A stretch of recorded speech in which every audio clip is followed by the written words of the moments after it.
Hello students, इसके पहले वाले वीडियो में हम आपको बताए थे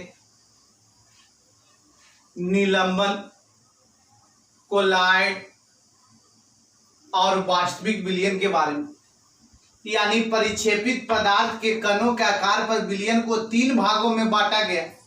पहला निलंबन के बारे में, दूसरा कोलाइड विलयन के बारे में और तीसरा वास्तविक विलयन के बारे में, जिसको ट्रू सॉल्यूशन कहते हैं। तो करने का अर्थ है कि निलंबन बताया गया था कि 10⁻⁻5 सेंटीमीटर या इससे बड़ा परिक्षेपित पदार्थ के कण का आकार होता है तो निलंबन कहलाता है। 10⁻⁻7 सेंटीमीटर और 10⁻⁻5 सेंटीमीटर के बीच होता है तो कहलाता है क्या? कोलाइडी विलयन। और वास्तविक विलयन में 10⁻⁻7 सेंटीमीटर या उससे छोटा होता है तब कहलाता था वास्तविक विलयन। आज के वीडियो में हम आपको बता रहे हैं कोलाइड विलयन के प्रकार या कोलाइडी विलयन के प्रकार या कोलाइड विलयन के प्रकार। तो देखिएगा, कोलाइड विलयन को मुख्य रूप से 3 भागों में बांटा गया है। 3 भागों में बांटा गया है।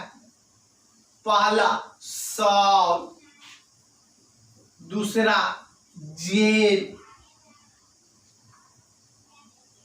और तीसरा में इमल्सन, जिसको हम पायस भी कहते हैं। तो करने का अर्थ है कोलाइड विलयन को मुख्य रूप से कितने भागों में? 3 भागों में बांटा गया है। पहला सॉल्व, दूसरा जेल, सॉल्व का हिंदी भी सॉल्व होता है, जेल का हिंदी भी जेल, और इमल्सन को हिंदी में बोलते हैं पायस। इमल्सन का ही दूसरा नाम क्या है? पायस है। तो बारी बारी से सभी के बारे में अध्ययन करेंगे। तो सबसे पहले हम अध्ययन करते हैं सॉल्व के बारे में। सॉल्व किसको कहा जाता है? तो वैसा कोलाइड का ही प्रकार है, तो वैसा कोलाइड विलयन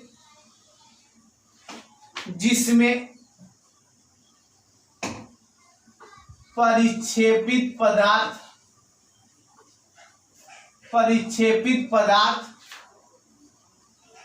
ठोस अवस्था में रहता है तो उसे सॉल्व कहते हैं। यानी वो वैसा कोलाइड विलयन जिसमें परिक्षेपित पदार्थ कौन सा अवस्था में? ठोस अवस्था में रहता है तो उसे हम सॉल्व कहते हैं। उसे क्या कहते हैं? सॉल्व कहते हैं। और सॉल्व मुख्य रूप से 3 प्रकार के होते हैं। सॉल्व मुख्य रूप से 3 प्रकार के होते हैं। पहला सॉलिड सॉल्व,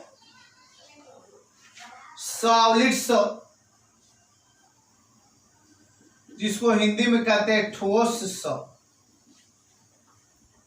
दूसरा सॉल्व, जिसको बोला जाता है सॉल्व या द्रव सॉल्व। तीसरा एरोसॉल, जिसको कहते हैं वायु सॉल्व। तो देखिएगा, टाइप्स ऑफ कोलाइडी सॉल्यूशन है। कोलाइडी विलयन के प्रकार। कोलाइडी विलयन मुख्य रूप से 3 प्रकार के होते हैं। पहला सॉल्व, दूसरा जेल और तीसरा इमल्सन, जिसको पायस कहते हैं। अब बारी बारी से सभी के बारे में अध्ययन करना है। तो सॉल के बारे में अध्ययन करते हैं कि ओवैसा कोलाइड विलयन, ओवैसा कोलाइड विलयन जिसमें परिक्षेपित पदार्थ ठोस अवस्था में रहता है, जिसमें परिक्षेपित पदार्थ ठोस अवस्था में रहता है तो उसे सॉल कहते हैं। और सॉल मुख्य रूप से 3 प्रकार के होते हैं। पहला सॉलिड सॉल, दूसरा सॉल जिसका दूसरा नाम है द्रव सॉल, और तीसरा एरोसॉल जिसको कहते हैं वायु सॉल। तो करने का अर्थ है कि सॉल में ये तीनों सॉल है, सॉलिड सॉल है या सॉल या एरोसॉल, सब में परिक्षेपित पदार्थ ठोस रहेगा, खाली परिक्षेपण माध्यम बदलेगा। इसमें परिक्षेपण माध्यम ठोस, द्रव और गैस। तो करने का अर्थ है कि सॉल मुख्य रूप से 3 प्रकार के होते हैं, सभी के बारे में बारी बारी से अध्ययन करेंगे। तो सबसे पहला प्रकार है सॉलिड सॉल। तो सॉलिड सॉल किसको कहते हैं? सॉलिड सॉल के बारे में यानी ठोस सॉल के बारे में बताया जाएगा। सॉलिड सॉल ओवैसा कोलाइड विलयन, ओवैसा कोलाइड विलयन या ओवैसा सॉल जिसमें परिक्षेपित पदार्थ सॉलिड तथा परिक्षेपण माध्यम भी सॉलिड होता है। तो पहला जिसको कहते हैं ठोस सॉल, जिसको इंग्लिश में कहेंगे सॉलिड सॉल, यानी ओवैसा कोलाइड विलयन जिसमें परिक्षेपित पदार्थ और परिक्षेपण माध्यम दोनों ठोस अवस्था में रहता है, दोनों ठोस अवस्था में रहता है। तो वैसे कोलाइड विलयन को हम सॉलिड सॉल कहेंगे। यानी सभी मिश्र धातु जैसे कांसा, पीतल या खनिज, सब जैसे बॉक्साइड है, खनिज के रूप में है, हेमेटाइट है, सब सॉलिड सॉल, सब सॉलिड सॉल है। तो वैसा सॉल जिसमें परिक्षेपित पदार्थ और परिक्षेपण माध्यम दोनों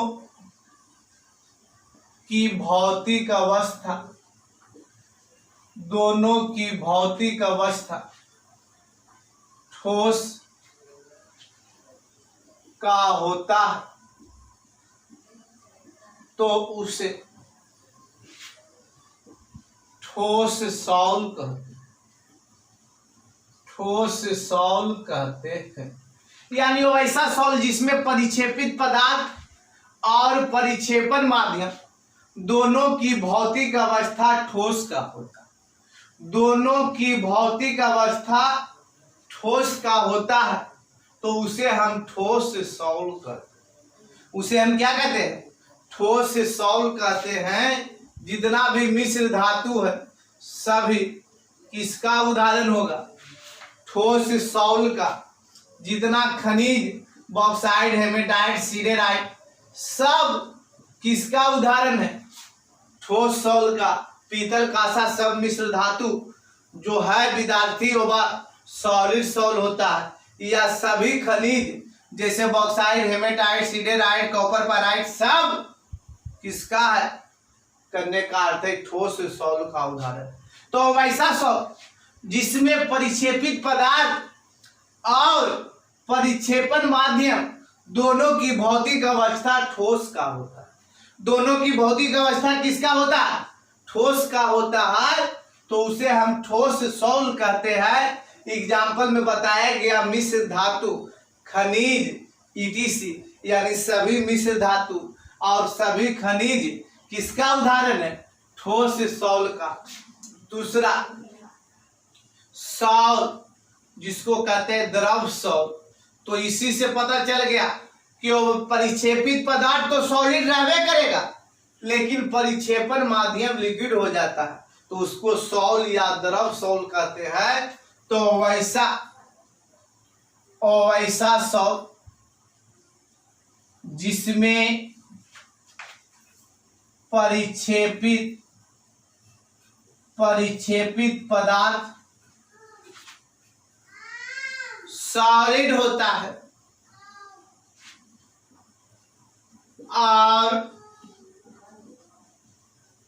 परिक्षेपण माध्यम लिक्विड होता है तो उसे सॉल्व कहते हैं। क्या कहते हैं? सॉल्व कहते हैं। यानी वो ऐसा सॉल्व जिसमें परिक्षेपित पदार्थ सॉलिड और परिक्षेपण माध्यम लिक्विड होता है तो उसे सॉल्व कहा जाता है। उसे क्या कहा जाता है? सॉल्व कहा जाता है। वैसा सॉल्व जिसमें परिक्षेपित पदार्थ सॉलिड और परिक्षेपण माध्यम लिक्विड होता है तो उसे सॉल्व कहते हैं। एग्जाम्पल में करने का अर्थ दूध हो गया। एग्जाम्पल में दूध, medical syrup, comma paint, ETC। दूध, मेडिकल सिरप, जितना भी मेडिकल सिरप, दूध और पेंट, यह सभी करने का अर्थ द्रव सॉल्व का उदाहरण होता है। और द्रव सॉल्व को भी कई प्रकार से बांटा गया। अगर कोई भी ठोस पदार्थ अगर जल में घुलनशील होता है तो उसे हाइड्रोसोल कहते हैं। उसे हाइड्रोसोल कहा जाता है। या कोई भी ठोस पदार्थ अगर अल्कोहल में घुलनशील होता है या अल्कोहल में घुलाया जाता है तब अल्कोसोल बनता है। और कोई भी ठोस पदार्थ को अगर बेंजीन में घुलाया जाता है तो वेनोसोल का निर्माण होता है। यानी तीन बात को ध्यान दीजिएगा कि करने का अर्थ है तीनों में तो ठोस पदार्थ है लेकिन अलग अलग विलयन में घुलाया गया। पहला को जल में घुलाया गया, अलग अलग घोलक पदार्थ में घुलाया गया। पहला करने का अर्थ को जल में घुलाया गया, दूसरा को करने का अर्थ अल्कोहल में घुलाया गया और तीसरा को बेंजीन में घुलाया गया। तो जब जल में कोई भी ठोस पदार्थ को घुलाते हैं तो हाइड्रोसोल यानी हाइड्रोसोल का निर्माण होता है। और जब कोई भी ठोस पदार्थ को अगर अल्कोहल में घुलाते हैं तो अल्कोसोल का निर्माण होता है। और कोई भी ठोस पदार्थ को बेंजीन में घुलाया जाता है तो बेनोसोल का निर्माण होता है। किसका निर्माण होता है? बेनोसोल का निर्माण होता है। तो यहाँ पर हम करने का आते आपको स्टार्ट देके सब बात को लिखा देते हैं, ध्यान से देखिएगा। कोई भी ठोस पदार्थ को जल में घुलाने पर हाइड्रोसोल का निर्माण होता।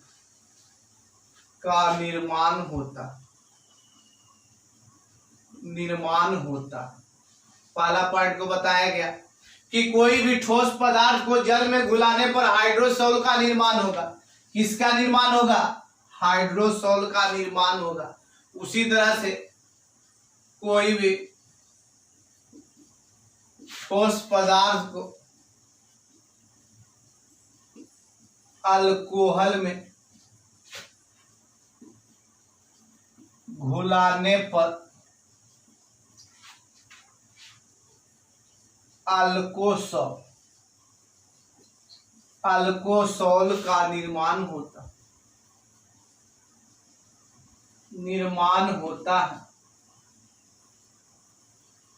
कोई भी ठोस पदार्थ को बेंजीन में घुलाने पर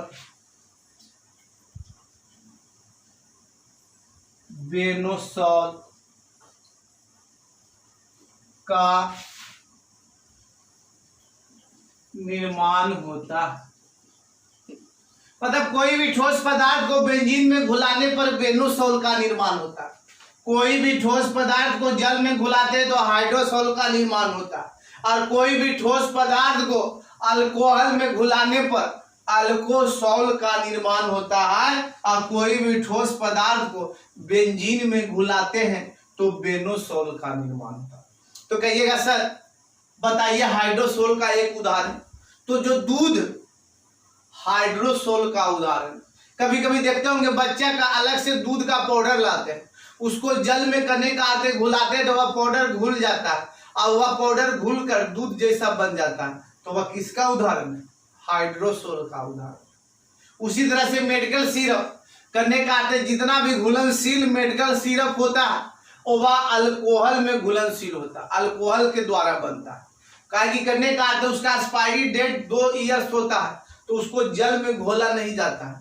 अगर जल में घोला जाएगा तो वह करने का आते काफी जल्दी खराब हो जाता है। तो जो देखते होंगे नवजात शिशु को करने का अर्थ है कि मेडिकल सिरप देते समय पाउडर दिया जाता है, उसको पानी में घोल के आपको पिलाना है, 3-4 दिन के अंदर उसको खत्म कर देना है तो वह खराब हो जाता है। लेकिन जितना भी घुलनशील मेडिकल सिरप होता है सबको अल्कोहल में घुलाया जाता है, तो वह अल्कोसोल का उदाहरण है।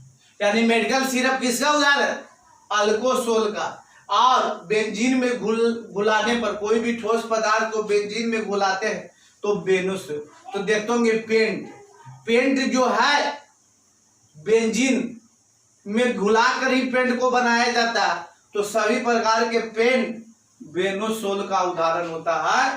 तो आज से जान जाइए दूध हाइड्रोसोल का उदाहरण है, मेडिकल सिरप अल्कोसोल का उदाहरण है, उसी तरह से पेंट बेनोसोल का उदाहरण है। पेंट किसका उदाहरण है? बेनोसोल का उदाहरण है। तो देखिएगा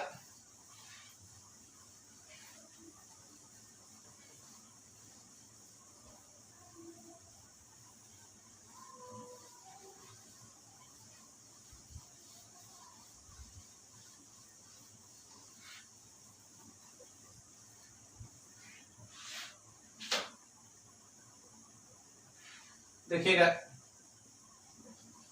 दूध किस कैटेगरी में आता है? हाइड्रोसोल का उदाहरण है। उसी तरह से मेडिकल सिरप कौन सा सॉल? अल्कोसोल का उदाहरण है। उसी तरह से अनेक प्रकार के पेंट किसका उदाहरण है? बेनोसोल। किसका उदाहरण है? बेनोसोल। तो दूध हाइड्रोसोल का उदाहरण है। अनेक प्रकार के मेडिकल सिरप अल्कोसोल का उदाहरण है, और अनेक प्रकार के पेंट किसका उदाहरण है? बेनोसोल का उदाहरण होता है। तो आज से जान जाइए कि हाइड्रोसोल का भी उदाहरण दूध होता है, और अल्कोसोल का उदाहरण मेडिकल सिरप, और बेनोसोल का उदाहरण क्या? पेंट होता है। अब तीसरा प्रकार हम पढ़ेंगे जिसको बोलते हैं एरोसोल, जिसको बोला जाता है वायुसोल, यानी वायुसोल। ठोस पदार्थ यानी सॉल का प्रकार पर है। सॉल का पहला प्रकार पर है सॉलिड सॉल, दूसरा सॉल, और तीसरा एरोसोल। तो बात से ही पता चला वायु, इसका मतलब है कि परिक्षेपण माध्यम गैस होगा। तो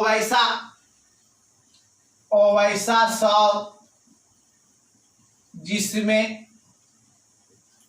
परिक्षेपित पदार्थ, तो आप पहले से ही जानते हैं कि परिक्षेपित पदार्थ सॉलिड तथा परिक्षेपण माध्यम गैसीय स्टेट में होता है। परिक्षेपण माध्यम गैस होता तो उसे वायुसोल क्या कहते हैं? वायुसोल कहते हैं। एग्जाम्पल में हवा में धुलकर।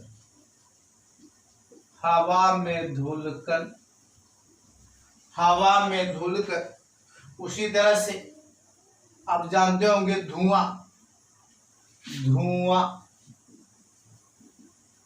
उसी तरह से वायु में CFC गैस, वायु में क्लोरोफ्लोरोकार्बन, वायु में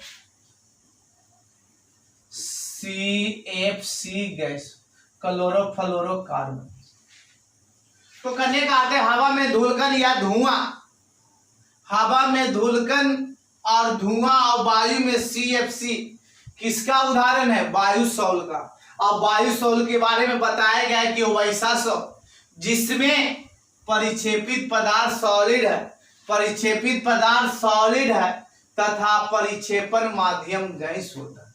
यानी वैसा सौल जिसमें परिक्षेपित पदार्थ सॉलिड तथा परिक्षेपण माध्यम गैस होता है तो उसे हम वायुसौल कहते हैं, उसे वायुसौल कहते हैं। और वैसा सौल जिसमें परिक्षेपित पदार्थ सॉलिड तथा परिक्षेपण माध्यम गैस होता है तो उसे वायुसौल कहते हैं। एग्जाम्पल में बताया गया हवा में धूलकण, हवा में धूलकण कौमा धुआं कौमा वायु में CFC गैस, क्लोरोफ्लोरोकार्बन, वायु में CFC गैस, क्लोरोफ्लोरोकार्बन सब एरोसोल का उदाहरण। तो करने का अर्थ है सौल के बारे में बताया गया कि सौल मुख्य रूप से 3 प्रकार के, सॉलिड सौल, सौल, एरोसोल होता है। तो अब करने का अर्थ है कि इस सभी बातों पर ध्यान दीजिएगा, सब इंपॉर्टेंट है, इसीलिए सभी बातों पर ध्यान देना। उसके बाद 2 पॉइंट और आपको पढ़ाते हैं जो काफी इंपॉर्टेंट है। दूसरा यानी जेल और उसके बाद इमल्सन। यानी जेल, MVVI, जेल, जेल किसको कहते हैं? तो वैसा कोलाइड विलयन जिसमें परिक्षेपित पदार्थ लिक्विड, द्रव अवस्था में परिक्षेपित पदार्थ लिक्विड तथा परिक्षेपण माध्यम सॉलिड होता, सॉलिड होता तो उसे जेल कहते, उसे जेल कहते। यानी बताया गया कि वो वैसा कोलाइड विलयन जिसमें परिक्षेपित पदार्थ लिक्विड तथा परिक्षेपण माध्यम सॉलिड होता है तो उसे जेल कहते, उसे क्या कहते हैं? जेल कहते हैं। एग्जाम्पल में बताया गया, अब जेल का एग्जाम्पल होता है मक्खन, जेल का मक्खन होता है, पनीर होता है, यानी मक्खन, पनीर, ETC। यानी वो वैसा कोलाइडी विलयन जिसमें परिक्षेपित पदार्थ सॉलिड और परिक्षेपण माध्यम सॉलिड होता है, परिक्षेपित पदार्थ लिक्विड और परिक्षेपण माध्यम क्या होता है? सॉलिड होता है। तो वैसे कोलाइडी विलयन करने का अर्थ है जेल कहलाते हैं। एग्जाम्पल में बताया गया मक्खन, पनीर, ETC। यानी परिक्षेपित पदार्थ अब लिक्विड और परिक्षेपण माध्यम करने का अर्थ है सॉलिड होता है तो उसे हम जेल कहते हैं। उसी तरह से एक और MVVI है जिसको कहते हैं इमल्सन, जिसको बोला जाता है पायस। इमल्सन का ही दूसरा नाम पायस है। तो जेल के बारे में बताए कि वो वैसा कोलाइडी विलयन जिसमें परिक्षेपित पदार्थ लिक्विड तथा परिक्षेपण माध्यम सॉलिड होता है तो उसे हम जेल कहते हैं। जिसमें एग्जाम्पल में बताया गया मक्खन, पनीर इत्यादि, मक्खन, पनीर इत्यादि। मक्खन के जगह पर आप करने का अर्थ है कि मक्खन के जगह पर बूट पॉलिश लिख दीजिए, बूट पॉलिश, और पनीर इत्यादि। तो करने का अर्थ है कि वैसा कोलाइड विलयन जिसमें परिक्षेपित पदार्थ लिक्विड और परिक्षेपण माध्यम सॉलिड होता है तो उसे हम करने का अर्थ जेल कहते हैं। एग्जाम्पल में बताया गया बूट, पॉलिश, पनीर इत्यादि। उसी तरह से इमल्सन के बारे में बताते हैं। तो इमल्सन में दोनों होता है लिक्विड, और वैसा कोलाइड विलयन जिसमें परिक्षेपित पदार्थ तथा परिक्षेपण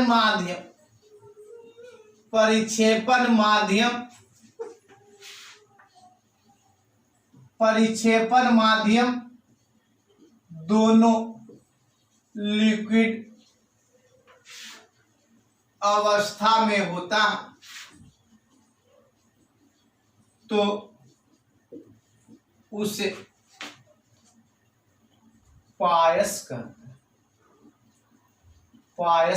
हैं। यानी बताया गया कि वैसा कोलाइड विलयन जिसमें परिक्षेपित पदार्थ तथा परिक्षेपण माध्यम दोनों लिक्विड अवस्था में, तो उसे हम पायस कहते हैं। जिसमें काफी इंपॉर्टेंट एग्जाम्पल है दूध, मक्खन, क्रीम, ईटीसी। तो करने का अभ्यास से जान जाइए। और वैसा कोलाइड विलयन जिसमें परिक्षेपित पदार्थ तथा परिक्षेपण माध्यम दोनों लिक्विड अवस्था में होता, तो उसे हम पायस कहते हैं। दूध, मक्खन, क्रीम इत्यादि। तो देख लीजिए जेल के बारे में इमल्सन काफी इंपॉर्टेंट, परीक्षा में बार बार पूछेगा या ऑब्जेक्टिव में पूछेगा, तो आप जानकारी सही से दे दीजिएगा। तो जेल यानी और वैसा कोलाइड विलयन जिसमें परिक्षेपित पदार्थ लिक्विड और परिक्षेपण माध्यम सॉलिड होता है। परिक्षेपित पदार्थ लिक्विड तथा परिक्षेपण माध्यम सॉलिड होता है, तो उसे हम जेल कहते हैं। एग्जाम्पल में बताया गया बूट, पॉलिश, जो जूता में पॉलिश किया जाता है, कौमा, पनीर इत्यादि। जो पनीर आप देखबे किए हैं। तो करने का अर्थ उसी तरह से इमल्सन यानी पायस, और वैसा कोलाइड विलयन जिसमें परिक्षेपित पदार्थ तथा परिक्षेपण माध्यम दोनों लिक्विड अवस्था में होता है, तो उसे हम पायस कहते हैं। जिसका एग्जाम्पल बताया गया दूध, मक्खन, क्रीम इत्यादि। दूध, मक्खन, क्रीम इत्यादि। तो आज के क्लास में आपको कोलाइड के प्रकार के बारे में बताया गया कि कोलाइड कितने प्रकार के होते हैं, सभी के बारे में आपको करने का व्याख्या किया गया, सभी के बारे में एग्जाम्पल उदाहरण दिया गया। तो आज के वीडियो को आप करने का देख के समझिए और उसके बाद पुनः लिखिएगा और इसको बार बार देखने का कोशिश करिए, और फिर उसके बाद समझ में अगर आ जाता है तो पुनः अपने कॉपी में लिखने का कोशिश करिए, और उससे है कि आपको दिक्कत नहीं होगा। फिर हम आपसे मिलते हैं अगले वीडियो में।